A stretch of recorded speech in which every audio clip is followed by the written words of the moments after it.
আসসালামু আলাইকুম সবাইকে। আজকের ভিডিওতে দেখাবো কিভাবে নেট কানেকশন ছাড়া বিকাশ অ্যাপ থেকে লেনদেন করবেন এবং বিকাশে ব্যালেন্স দেখবেন। তো অনেকেই এই প্রসেসটি জানেন এবং অনেকেই জানেন না। তো যারা জানেন না ভিডিওটি তাদের জন্য। তো প্রথমে আপনাদের ফোনে ডায়াল প্যাডে যেতে হবে। তো ডায়াল প্যাডে গিয়ে আপনারা ডায়াল করবেন *247# লিখে আপনারা ডায়াল করে নেবেন। দেখুন এরকম একটি ইন্টারফেস চলে এসেছে। তো এখানে অনেক অপশন দেখা যাচ্ছে, send money, mobile recharge, payment, cash out ইত্যাদি। তো আমি দেখব আমার বিকাশে ব্যালেন্স কত আছে। তো মাই বিকাশ লেখা আছে, এখানে 9 আছে।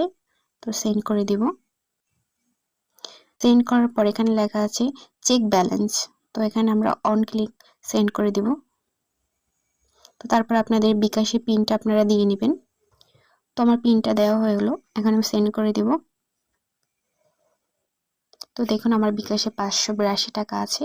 আজকের ভিডিওটি ভালো লাগলে এবং উপকৃত হলে অবশ্যই লাইক, কমেন্ট, শেয়ার এবং সাবস্ক্রাইব করবেন। আল্লাহ হাফেজ।